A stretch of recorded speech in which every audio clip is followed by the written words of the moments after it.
Kape mga.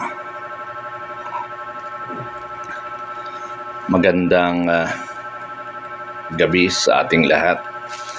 Katatapos lang ng SUNA, State of the Nation Address. Para sa akin, SUBA. Bakit SUBA? State of the Barangay Address. Alam niyo bakit? Yung mga narinig ko sa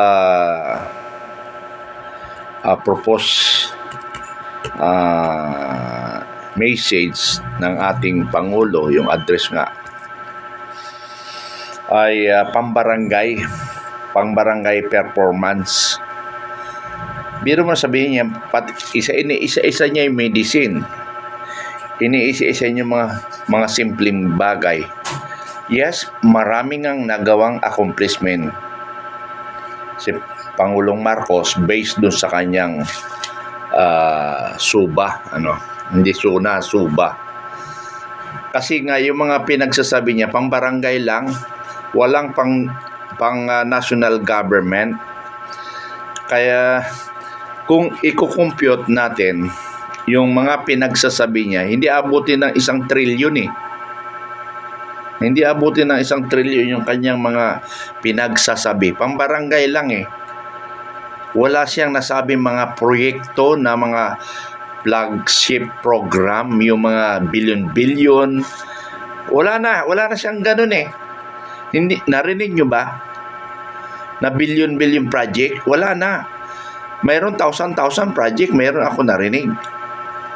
So yun yung masaklap sa ating kaibigan, mga kababayan ko. Walang magandang narinig tayo sa ating Pangulo. Pinagbobola lang tayo. Okay. Yung entrada niya, tingnan niyo yung entrada niya, hindi naman ako economic o hindi naman ako mga magaling na mag-analyze. Pero yung entrada niya, matindi. Sabi niya, yung mga flood control project I initiated to expose the flood control project. Isinawalat natin sa buong bansa. Ngayon, ano nangyari doon sa isinawalat mo? May nangyari ba? Mayroon nakulong. Pero, political opponent mo lang. Ang masaklap dito, yung sinasabi ang kontraktor. Yung kontraktor kasi ginamit nyo lang yun. Diyos ko naman, Pangulong Marcos, pinagbubulan mo naman kami. Yung kontraktor, hindi yan magnanakaw kung walang utos galing sa gobyerno. Gago pala kayo eh. Gago pala yung congressman eh. Gago pala yung kapitan, gago pala yung mayor, gago yung gobernador.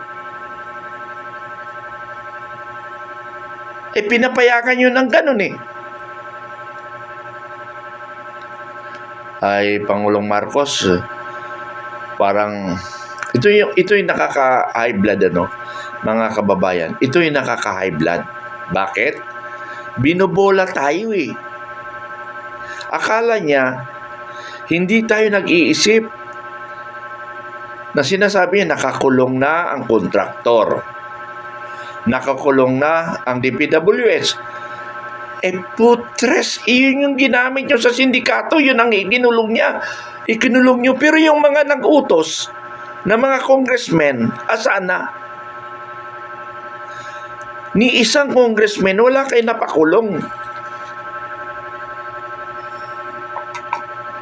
Kasi wala namang congressman na lumaban sa inyo eh.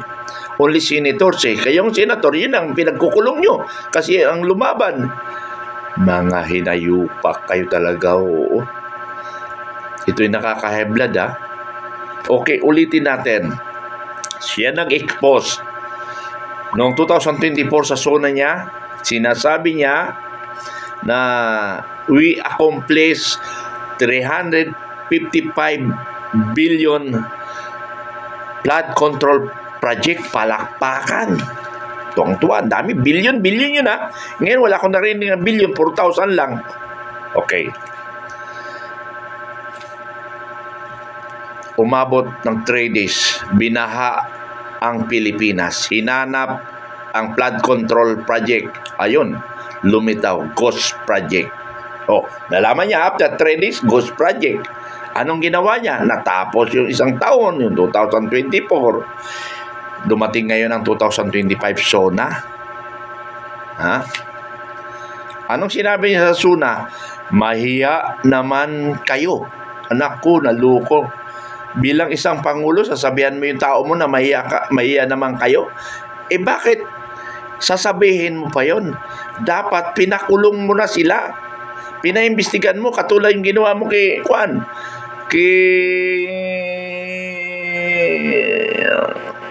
Senador Rodante Marcoleta. Ganun sana ginawa mo kaagad. Ay, Diyos ko naman, pinaglulukon nyo na naman ako. Pinaglulukon nyo naman ang Pilipino eh. Okay.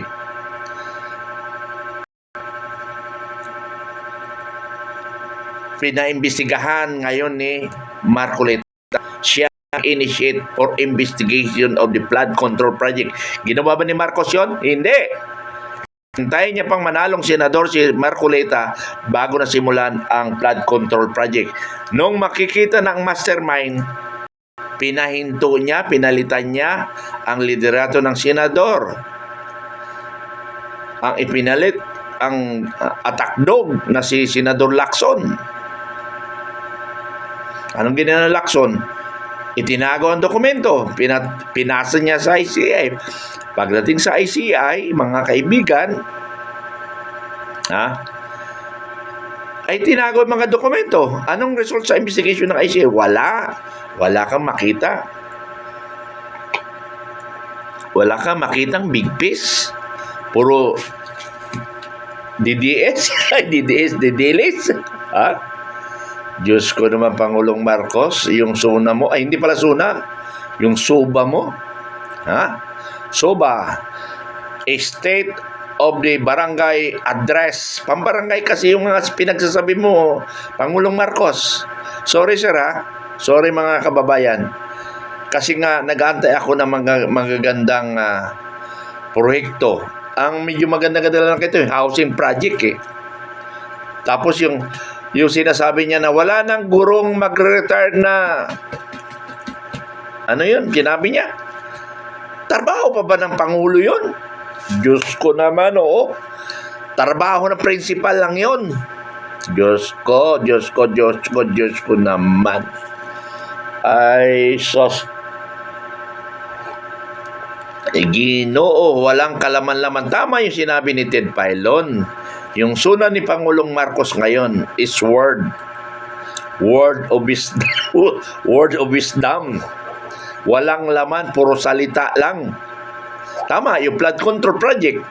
Anong nangyari doon? Pinagyaban niya, na pinaimbestigan niya, binulgar niya. Ang nakakulong, yung mga kanyang kalaban. Diyos ko naman, Pangulong Marcos, niluloko mo naman yung sambayan ng Pilipino. Diyos ko naman, Diyos ko. Turcos, good evening, Shermitran. Turcos, like that. Oy, nagdaan na kayo. Like naman kayo. Mahirap magsalita kaya dito. Deman Acne, this BBM is really strong. Strong for kawatan, strong for corruption. Anong strong pinagsasabi nyo? Strong siya sa pagnanakaw. Uy, sabi ni Kemi, 5,590 flood control project.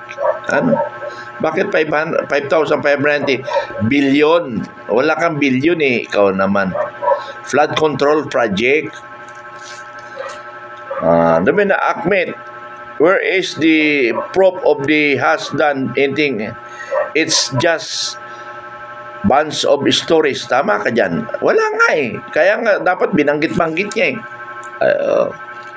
Turcos. Amelia Regoso, sir, the truth will come out and come out.